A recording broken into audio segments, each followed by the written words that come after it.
ये कहानी एक कार्तिक नामक व्यक्ति की है और ये कहानी में आपको कार्तिक के बिहाव पे सुना रही हूँ। मेरा नाम कार्तिक है। मैं अभी अभी नए शहर शिफ्ट हुआ हूँ। मेरी एक सीमेंट के प्लांट में जॉब पक्की हुई थी, तो पहले जाके रहने का जुगाड़ किया और फिर बाद में सामान लेके जाने का सोचा था। मैं एक पावर प्लांट में जॉब करता था। वहाँ मैं लैब में जॉब करता था। यहाँ सीमेंट प्लांट में भी मेन लैब में ही जॉब करता हूँ। भिवापुर नाम का बड़ा सा शहर है ये। मेरे गांव से पास होने के कारण यहाँ काफ़ी पहचान के लोग भी थे, तो मुझे रहने का जुगाड़ करने में ज़्यादा मशक्क़त नहीं करनी पड़ी। मेरा किराए की रूम और प्लांट के बीच में कुछ 20 मील का फासला था। जहाँ प्लांट था वहाँ रहने का कुछ इंतज़ाम नहीं था, तो सब ने कहा कि यही भिवापुर में ही रह जाओ। सबकी मानकर मैंने यही रूम ले ली। मैं जहाँ रहता था वो घर मालक एक जॉटो का मालिक था। उनका नाम था हरी काका। सब लोग उनको इसी नाम से बुलाते थे। उम्र में बड़े होकर भी वो हमेशा दोस्ताना अंदाज में ही मुझसे बात करते। मुझसे उनका लगाव बेटे जैसा था। रोज़ मुझे खाना खाया क्या ये ज़रूर पूछते और बातें चालू करते। वो हमेशा देर रात तक ऑटो चलाते थे और सुबह भी जल्दी उठकर काम पे चले जाते थे। उनका घर इसी एक ऑटो की कमाई पे चलता था। मुझे पकड़ के एक और किराएदार थे। जैसे तैसे उनका गुजारा इन सब पैसों से हो जाता था, इसलिए वो देर रात तक ऑटो चलाकर कुछ ज़्यादा के पैसे कमाना चाहते थे। लेकिन उनको क्या पता, उनका मेन काम एक दिन उनकी जान पे बनाएगा।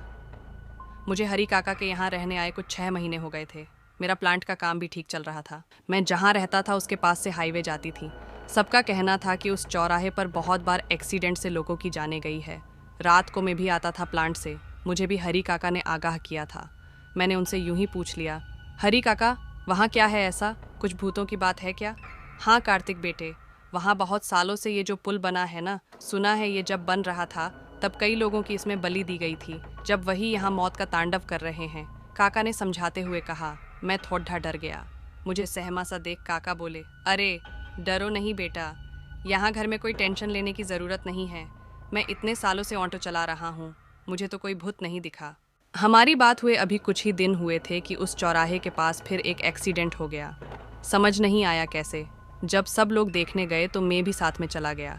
एक कार वाला था, चौराहे से आगे जाके एक खंबे से जाके टकराया था। उसकी मौत जगह पर ही हो गई थी। लेकिन रात को हाईवे इतना चालू रहता है, फिर भी किसी ने उसको वहाँ देखा कैसे नहीं, यही सवाल सब कर रहे थे। उसका एक्सीडेंट हुआ ये बात सुबह सबको पता चली। पुलिस वालों को भी ये हमेशा का रोड एक्सीडेंट लगा। लेकिन काका घर आने के बाद सबको यही कह रहे थे कि पे रोड एक्सीडेंट नहीं था, उस आदमी को भी उन भूतों ने ही मारा है। ऐसे ही दिन बीतते गए। मुझे यहाँ अब साल होने को आया। मैं भूतों पे वैसे तो पक्की नहीं करता, लेकिन सब बोलते हैं तो मन न चाहते हुए भी मानने को तैयार होता है। मेरे दादू का कहना था, आदमी ने निडर रहना अच्छी बात है, पर थोड़ा सा डर भी होना चाहिए। डर से इंसान आने वाले खतरे के लिए तैयार होता है। अचानक आया खतरा निडर संभल नहीं पाता और दुर्घटना होती है। मुझे जब भी कभी रात को अकेले में कहीं सुनसान जगह जाना होता, मेरे दादू की कही बात मैं हमेशा अपने मन में रखता था। जब ये किस्सा मेरे साथ हुआ उसके बाद से तो मैं बहुत डर गया था। वो बारिश की अंधेरी रात थी। अमावस्या थी कि पता नहीं, लेकिन बाहर बहुत अंधेरा था। घने बादलों की वजह से रात और भी काली लग रही थी। मैं कुछ रात के 12 थान को उस चौराहे पे उतरा। मुझे मेरे प्लांट की बस छोड़ के आगे चली गई। आज प्लांट में शटडाउन था, इसलिए सभी ने ओवरटाइम किया था, तो लैब वालों को भी रोका गया। एक दो लोगों के लिए अलग से गाड़ी नहीं भेज सकते थे, तो मुझे बेवजह बिठा के रखा।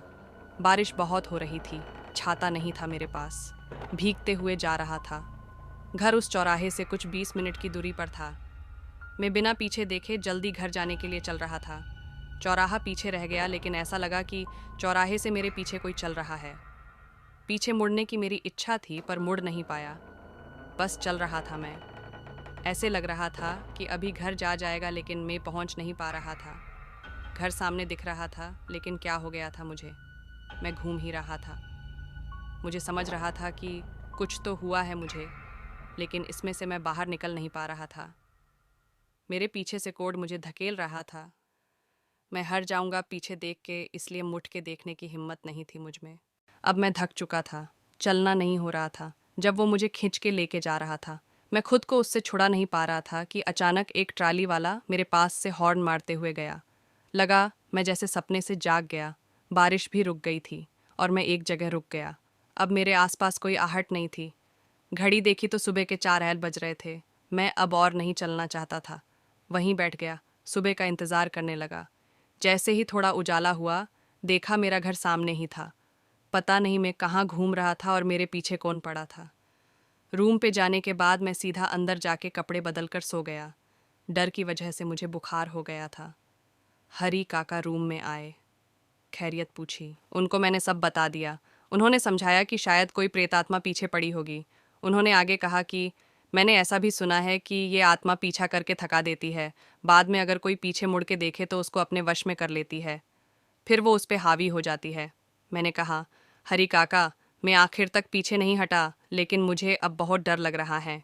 हरी काका बोले, जो होना था वो अब बीत चुका, अब डरो नहीं, कुछ नहीं होगा। शाम को मेरी तबीयत ज़्यादा ख़राब हुई तो मैं अपने घर चला गया दोस्तों के साथ। वही मेरा इलाज चलता रहा। कुछ एक हफ्ते के बाद मैं वापस रूम पे आया। वहाँ का नज़ारा देख के तो मेरे होश ही उड़ गए। हरी काका एकदम बीमार से हो गए थे, पलंग पर लेटे थे। उनको भी काफ़ी तेज़ बुखार था। मुझे देखकर उन्होंने पास आने का इशारा किया। मैं उनके पास गया। काका बोले, कार्तिक बेटा, तू जिस दिन यहाँ से गया उसी रात को एक हादसा मेरे साथ भी हुआ। मैंने उनको सहमते हुए पूछा, क्या हुआ काका? काका ने बोलना चालू किया, मैं उस रात भर ऑटो चलाने का सोच के गया था। मुझे नींद नहीं आ रही थी और सवारी भी मिल रही थी। यहाँ चौराहे से कुल 3 सवारी मुझे कुछ 12 बजे के आसपास मिली थी। सबको नाके तक जाना था। अंदर बैठने के बाद कोई कुछ नहीं बोला तो मैंने ही पूछ लिया, भाई, इतनी रात को कहाँ जा रहे हो नाके पे? उस जगह आत्मा घूमती है। मेरे किराएदार को भी डराया था उसने। इतना बोलने के बाद उनमें से एक बोला, तू अपना काम कर, तुझे भूतों से डर नहीं लगता क्या? काका बोले, लगता है ना भाई, लेकिन इस पेट के लिए रात को काम करता हूँ। नाका आया था। मैंने ऑटो रोका। एक ही सवारी उतरी। उसने पैसे दिए, लेकिन जैसे वो चलने लगा मेरे होश ही उड़ गए। कार्तिक बेटा, उसके पैर पीछे की तरफ थे। मैं पसीने से तरर हो गया था। दिल जोर से धड़क रहा था, लेकिन ऑटो में 2 लोग और थे, इसलिए मैं खुद को संभाल पाया।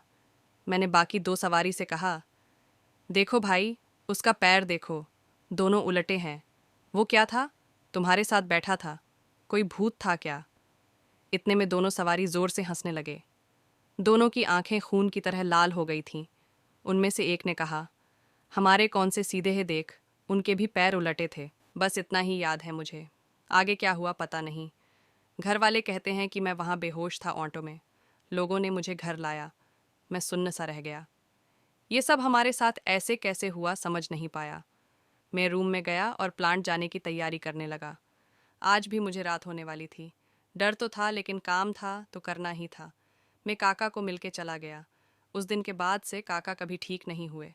बुखार कम ही नहीं हुआ उनका। डर से वो अंदर से टूट गए थे। कुछ दिनों में खाना पीना भी बंद हो गया उनका। और एक दिन जब मैं प्लांट से वापस आया तो काका हम सबको छोड़ के चले गए थे। घर वाले रो रहे थे। उसी दिन एक मांत्रिक को बुला के घर में शांति के लिए हवन भी हुआ। मुझे भी कुछ सहज नहीं लगा तो मैंने वो घर बदल दिया। लेकिन मेरे साथ जो हुआ वो क्या था, इसका जवाब किसी के पास नहीं था। उन प्रेतात्मा ने काका की जान ले ली थी। मैं बच गया था। भगवान का शुक्रिया करता हूँ रोज़ और अपने काम पे चला जाता हूँ। आज की कहानी यहीं समाप्त होती है। अगर आपको इसी तरह के भूतिया कहानी सुनना पसंद है तो आप इस चैनल को सब्सक्राइब ज़रूर करें। धन्यवाद।